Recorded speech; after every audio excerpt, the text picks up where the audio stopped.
to the 10th and 11th of May when we kicked off this year's Digital Storytelling Festival, which was the second festival that we've run, with an opening gala. So you may have heard of the Met Gala, lots of celebrities getting dressed up with incredible costumes. Well, this was our own version of that, which we ran over 2 half days back in May.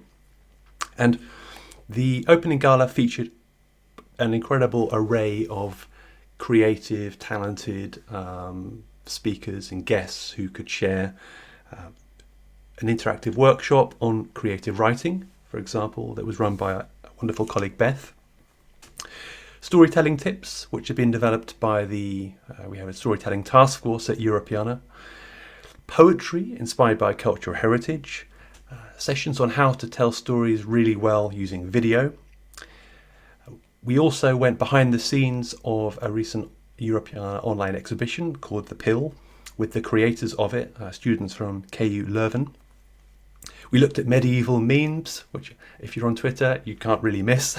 Always lots of fun. We had a gift-making workshop run by our very own Alex. And Madavi and I hosted a session about how to find open access cultural heritage content. Worth letting you know, or perhaps reminding you, that the Storytelling Festival is all about getting creative in lots of different formats, connecting the past to the present, and using particularly open access cultural heritage. So that's openly licensed, completely free to use content from Europeana, but also from organisations all around the world. And the good news is that today there is more open access material online. Last time I counted, and I had been counting, over 80 million digital objects are available for you and us to be creative with. And we also had guests from across the Atlantic, joining us from New York, friends of ours at Curationist. So the opening gala, those 2 days, we had a full recording of every session, which is up on YouTube. And everyone that's joining us today, and thanks for sharing where you're coming from, I'm keeping an eye on the chat, will have access and be emailed afterwards with all of the links, all of the resources that we talk about in this session. So we've got you covered on that. And the last thing to say about the gala is that we were really thrilled because over 800 people from over 120 countries joined us, registered for either both days or one of the days. Here are some of the speakers that I mentioned just a moment ago. Thanks as always for them to bringing their creativity and their energy to this. And I love spreadsheets and visualizing data. I'm sure some of you do too. And this is something that I made as a pie chart of registered participants by country. So like I said, an amazing range from really genuinely all around the world, way beyond Europe, for the opening gala. So thanks again for everyone that came along to that. We really appreciated it. Alex, over to you. Yeah, so Doug, you like data visualizations and graphs. I like to hear from people and see what they think about the things we do. And here are some feedback that we received on Twitter. We also had a form where we asked people what they liked about the festival, what they would like to improve. And we were very happy to see that people got to learn during these 2 days.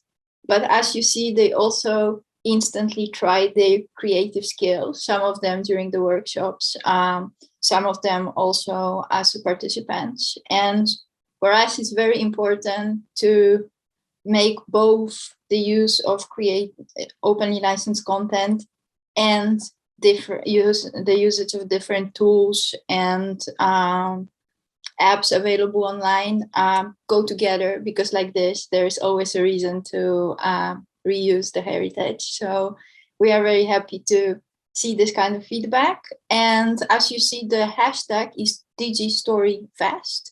And this is the hashtag you can use throughout the year from all kinds of posts, stories you want to share, information related to digital storytelling, so let's keep it alive.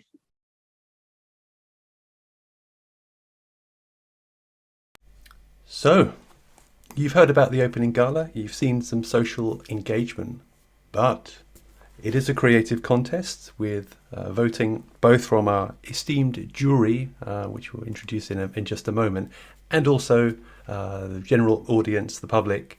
We have a People's Choice Award in the different categories. So let's spend a few minutes looking at the winning entries and the runners-up in this year's festival. And we're absolutely thrilled to be joined by not only our esteemed jury member Lisa, who's here, but also some of this year's entrants and winners. So thank you so much for being with us. Let's get started.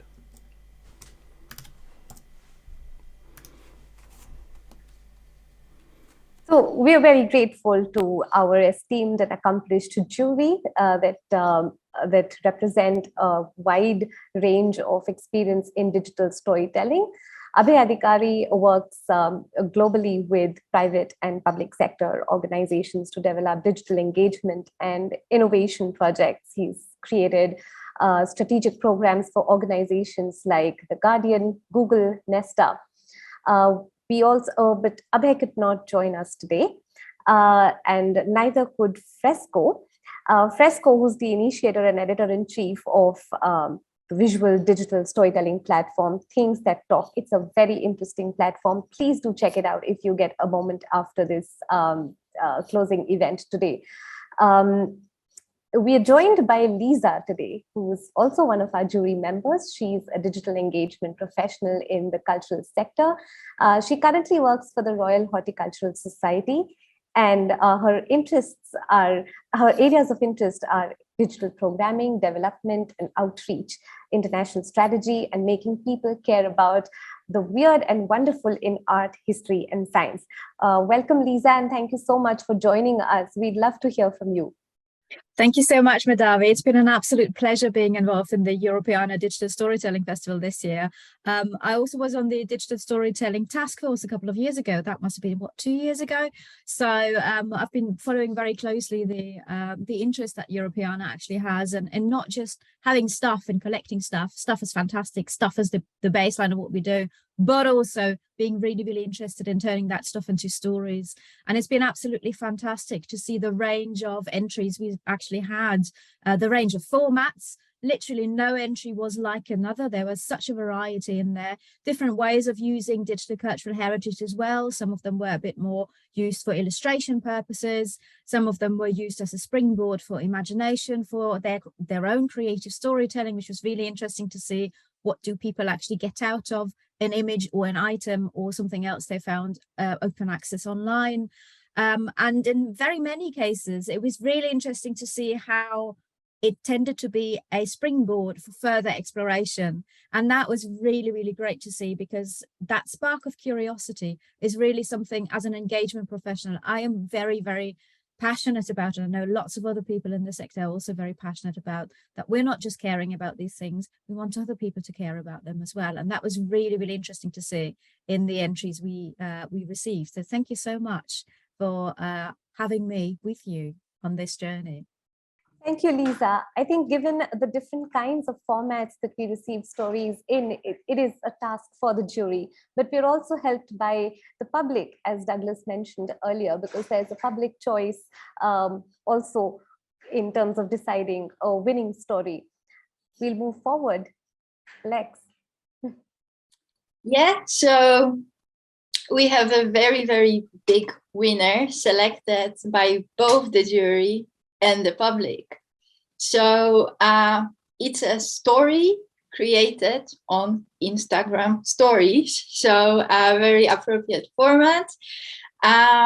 Both the public and the jury said that it has been very creative. It was easy to explore and kind of addictive. So when you started to read it, you just click through. And it's a painting that was a springboard to create the whole story of those two girls. The author of that work is here with us, Nino, congratulations. Would you like to say a few words about how you came up with this idea and what prompted you to use this painting and what was your creative process? Hello, everyone. Thank you, Alexandra, for the given opportunity. So, yeah, it was not easy to choose something that I would be interested, but I knew that I had to choose the open source, one of them that would be actually I could work on and would be eligible for the Digital Storytelling Festival. So I've chosen this one, which was recently shared by Douglas. And yeah, I was really impressed, and I didn't want to go anywhere else than this painting. And it was simply like, I had some connection with this painting because I've been in the same shoes basically like they, and how I've explained this whole story. It was at some point partially connected to me, so I loved the idea that they have been traveling. I mean, the name of this painting is Traveling Companions, but what basically inspired me to look into details more, that I am really far from understanding what sorts of clothing we had in fashion in 1860s or whatsoever. So I actually wanted to explore more in details, and as one of the requirements that we had to show up our own expertise, I've tried to take a look at these details. I basically gave a little nose what I've been seeing on the picture itself on the painting, so I had to not to miss out any of the details. And yeah, then I just sat down, and when I had everything figured out, like what this little orange lip means to me and for the cultural heritage, for example, I just ended up with the idea that it's probably about the chastity and stuff like this. So yeah, I've been really worried about how much of expertise I could reveal in this story.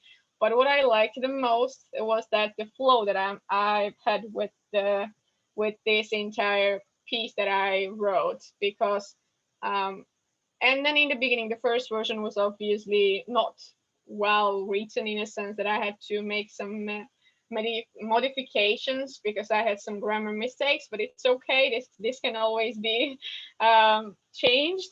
And yeah, I improved in the end the final version, and I loved the whole story that I ended up with, and I was happy to share on the Instagram platform. Why choosing this one? Actually, very easy, because I'm not so much familiar with other graphic design tools, etc. So I'm a beginner at this stage, but I'm a person who loves writing and then exploring hidden stories behind the painting. So that was kind of even a challenging part for me to see things through.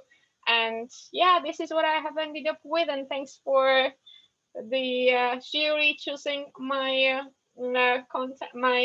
story as one of the impressive ones, I hope, and all the other people who have actually been clapping and without any non-stop to give me the win on this date. And I'm really glad that today I'm here, and then we have a chance to speak more about this. So thank you for the given opportunity, and again, happy to be with you.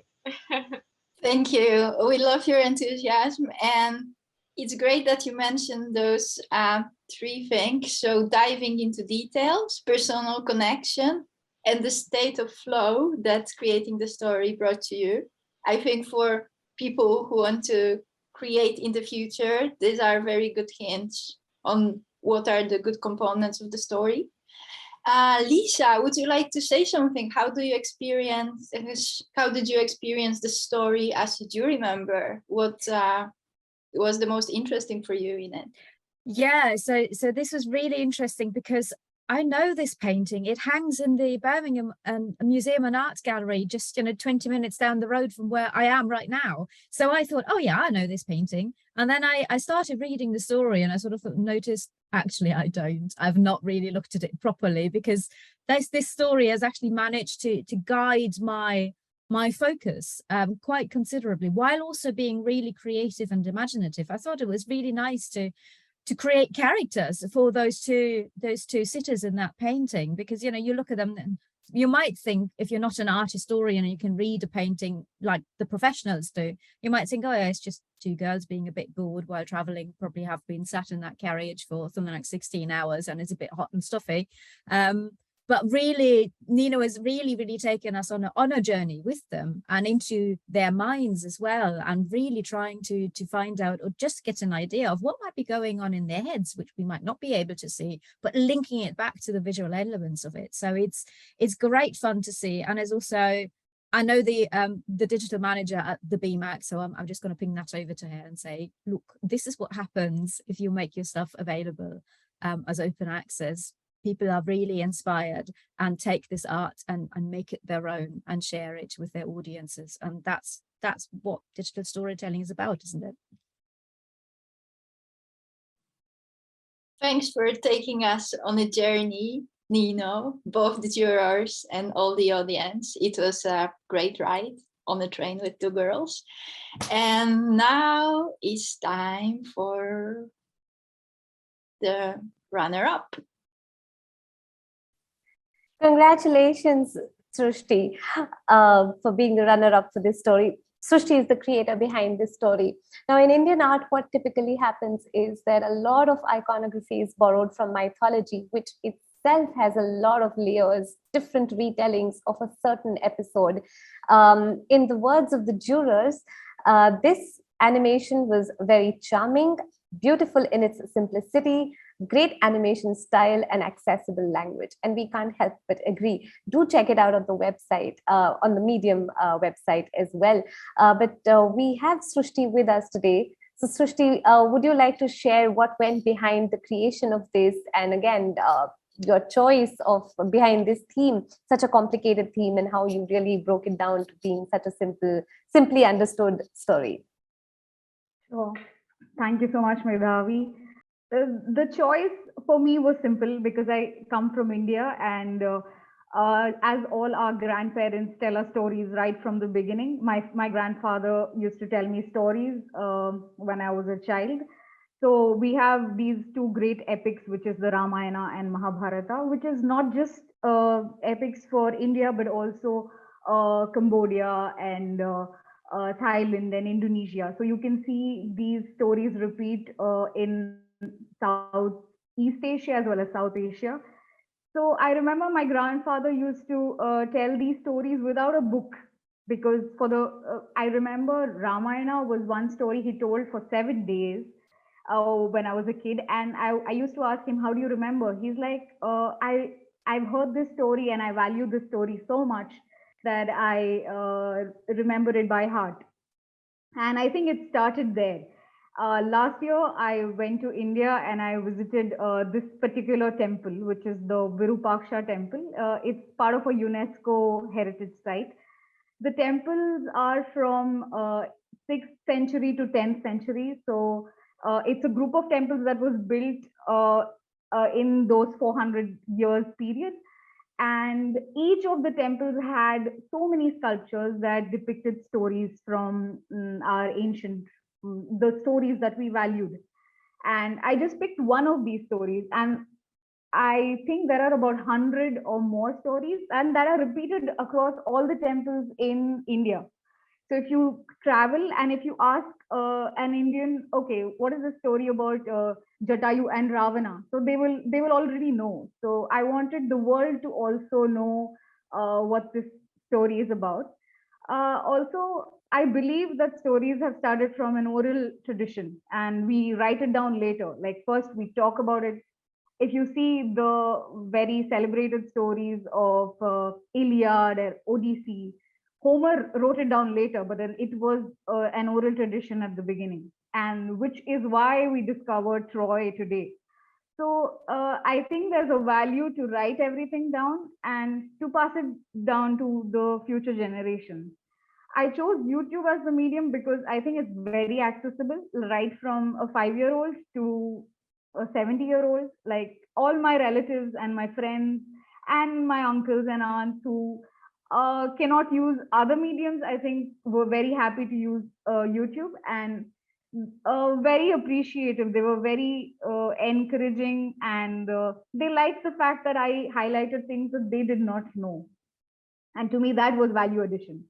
And because I'm a researcher in cultural heritage, I think for me, it was a success story. And yeah, winning this was like a great thing that happened.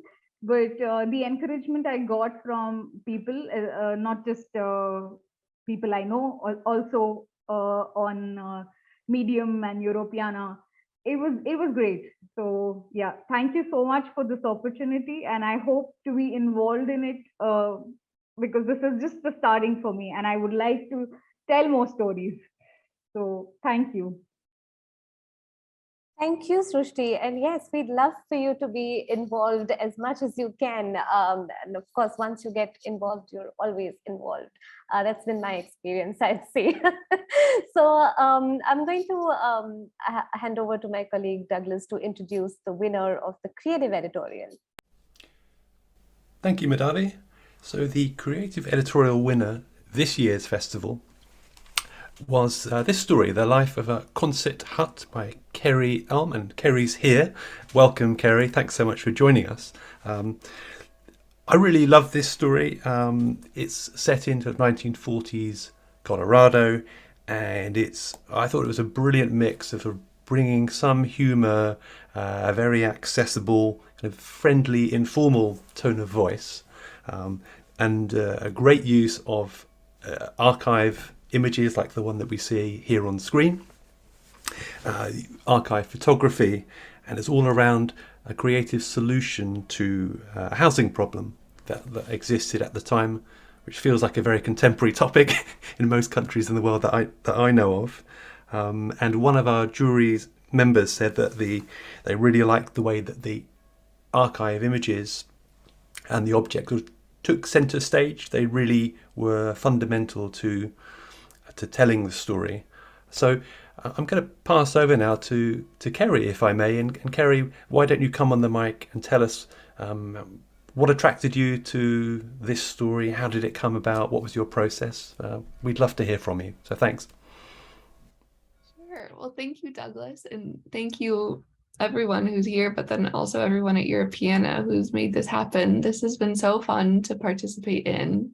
I'm a freelance writer. I'm based in the United States, but my undergrad is in globalization studies, and I've kind of been bouncing back and forth between the US and Europe ever since then. I did a master's in creative writing at University College Dublin, and for years I've been kind of trying to figure out how do I blend globalization, which for me was often rooted in cultural heritage, and writing. And I have always been very interested in the use of archives. In a way, I like kind of the recycling of the material that's in the public domain and archives in general. So I've been on the hunt for some way of blending all of that together. And at some point in the past few years, I came across scrolly telling, which then led to me coming across Europeana. And I was so excited and amazed to find an organization that embraces these new forms of storytelling so well, because coming from creative writing, it's kind of a little unknown. And then coming from international studies, it's sort of niche. So it's been wonderful to find this blending. This story I came across, I recently moved to Fort Collins, Colorado in the States about a year ago. And I came across this story then, and I started thinking, okay, let me see if I can, see if there's any magazines or any print publications or publications that are create storytelling that's typically for print that would want this, and none of them did. So I was kind of sitting on the story for a while, and then when this festival came up, I was like, oh, this is the perfect opportunity to kind of test my scrolly telling chops a little bit, because I've done some smaller projects for some other organizations. I did kind of a digital cultural heritage scrolly telling project for the state of Utah, but it was very kind of rudimentary. So I really dug in with this one, and I used WordPress with the Divi theme, which I've been kind of using for years. I do teach web design for a university, so I was kind of pulling everything I had together to make this happen. But yeah, so I used that, and then I used the National Archives in the United States, which was wonderful. They had a lot of material about this very, in a way, universal design. The concept is so ubiquitous in a lot of areas, but then also this very niche story, which was fun. It gave me a little bit of an opportunity to explore my new city, so I really enjoyed that. And it was a bit challenging because I developed my own template. I'm not super familiar with scrolly telling yet, but I'd love to get more involved in it in the future. So this was wonderful. This was a great reason to explore a little bit and get a little bit more involved in Europeana, which I'm very excited to continue doing in the future as well. So yes, thank you all for having me, and thank you for this award. Awesome, Kerry. Congrats. We loved it. So really well done. Lisa, would you like to say something around your experience and your enjoyment of Kerry's story? Yes, so Kerry, thank you so much for submitting this one. It was certainly one that was more on the experimental side, and that was really, really fascinating and exciting to see that you were really trying to work in a format that not a lot of people are working with so far. And it was also really fascinating to get a genuinely niche topic, as you said, because I'd never heard of the Cornset huts before, and that was really nice as a juror to see something genuinely new in terms of content, because you are seeing it the way audiences will see it, and you sort of go, what's next? Where's this coming from? How did this come about? How widespread is this? Are there still some around? Do we have any idea of what they look like inside? So really sparking all of those questions immediately in my mind. So, and it's really nice because what we sometimes forget about World War II, I suppose, is just the kind of the social upheaval that followed suit by the end of it. And I think this story really, really nicely put a bit of a torchlight onto that particular element of it. So well done. And also, obviously, I would like to hear much more about how you make the scrolly telling work. Can we earmark this for the next storytelling festival, that we have a workshop on scrolly telling? That would be really cool. Thank you. So thank you so much, Kerry, once again, and well done. That's a great idea, Lisa. Noted. Thanks so much. So let's move on, and I'm going to pass over to Alex. Alex. So the creative editorial runner-up was a video about a life of a farm worker in Sweden between 19th and 20th century, curated by Josephine Svensson from Sörmland Museum.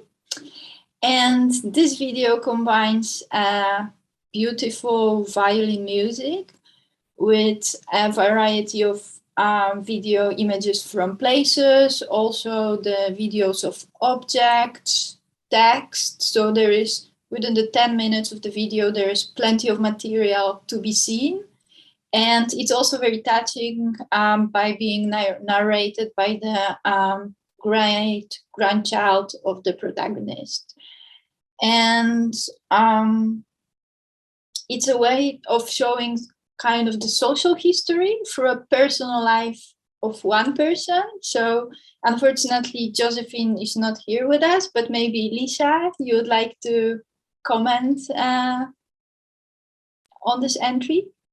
Yes, if I may. So this was one of the entries where you could quite clearly see how carefully scripted it was. So a lot of effort must have gone into pulling the story together and really thinking about that red thread running through it. And one of the things we've actually seen in all of the winners and runners up is the kind of social and personal element to these stories. It is not just about showing us cultural heritage and introducing us to it, but there's also a personal connection to it, making it relevant to the people you want to speak to. It's already relevant to the author and creator in one way or another, or like in this case, you can actually make a human connection to somebody who is still around, who is a family member of the protagonist in this video. And we really thought that, you know, this is classically shining a light on lesser known stories about farm workers in Sweden around that time, lesser known biographies. And that was just really well done. We thought it was absolutely effortlessly produced. It's very beautiful. Please do watch it. And it was just a joy to behold. So thank you so much for submitting this one. And we hope to see more in years to come. So as Lisa says, please do watch it. And she also mentioned how much effort and good work went into production of this. And now, Medhavi, please tell us about the resources which we have that help producing and creating this kind of beautiful stories. Absolutely. Thanks, Alex. Like my colleague Doug mentioned early on today when we were opening, that there was a range of different stories that we received, different topics. At the opening gala, our speakers spoke about storytelling formats ranging from editorial content writing. There were workshops. There was a workshop in gift making, videos, memes, social media, and newsletter writing. There's a range of topics and formats that have been covered. All of those recordings are available as a resource on the Medium website. The Medium website also has tips from the Europeana's storytelling task force. There are 7 tips. There are other different kind of resources. There is one on open access collections and where you can find them. So please do check it out. In case you want to request a resource or submit a resource, please get in touch with us via Medium. You can leave us a comment or get in touch with us on Twitter. So please do see the Medium channel for all sorts of storytelling resources that you might need, that we've tried to put together for you. Thanks, Medhavi. And yeah, we mentioned where to find open access collections, something which is, I think, very close to our heart at Europeana and the Heritage Lab. So to help to help everybody kind of make that easier, we have created on our Medium publication some short articles around really cool, inspiring, kind of diverse, amazing open access cultural heritage collections from all around the world. There's a section on Medium, you can see it on screen here, that includes folklore and sort of customs and traditions, open collections from all around Europe. Medhavi and I think, had some fun highlighting Indian heritage collections, which are open access, again from around the world. We had a special feature on diversity and inclusion, of course, which is an important and emerging topic in this space, and another one on the natural world, animals, the environment, and a range of really cool photography, archive material that you can use if that's a subject, if you're engaged in, for example, climate change, advocacy, storytelling. There's some amazing material there for you. So the open access collections on the Medium publication is really just the drop in the ocean. There is a lot more open data out there. If you really want to take a deep dive into open access collections beyond that, then please do check out Medhavi and I's presentation from the opening gala, where we I think walk you through that for around 30 to 40 minutes in some detail, as we like to do.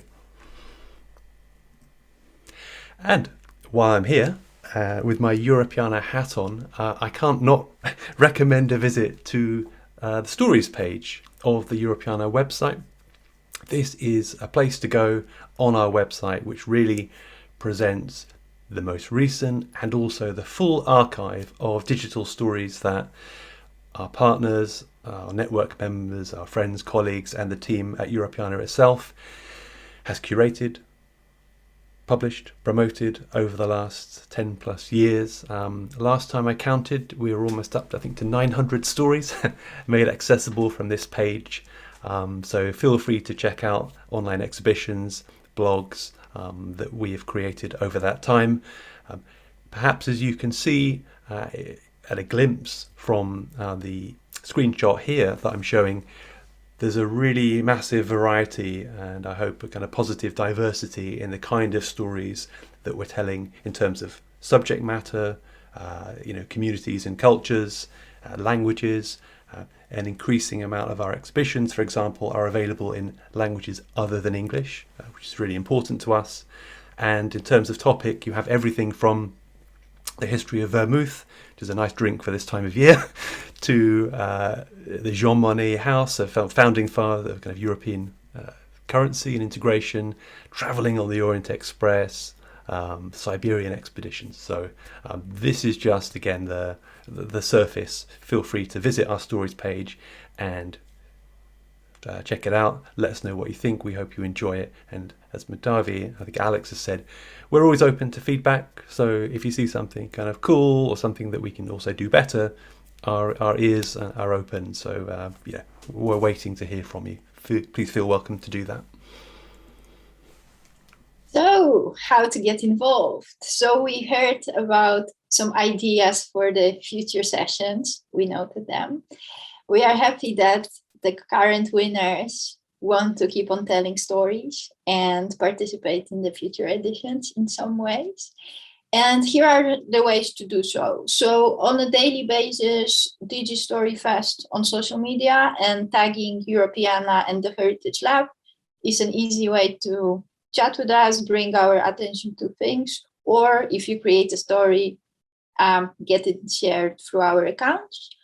If you want to be kept up to date with our activities and events, so about the exact dates of the next year's festival, but also about all the workshops and other kind of storytelling, openly licensed cultural heritage type of activities, sign up for our newsletter.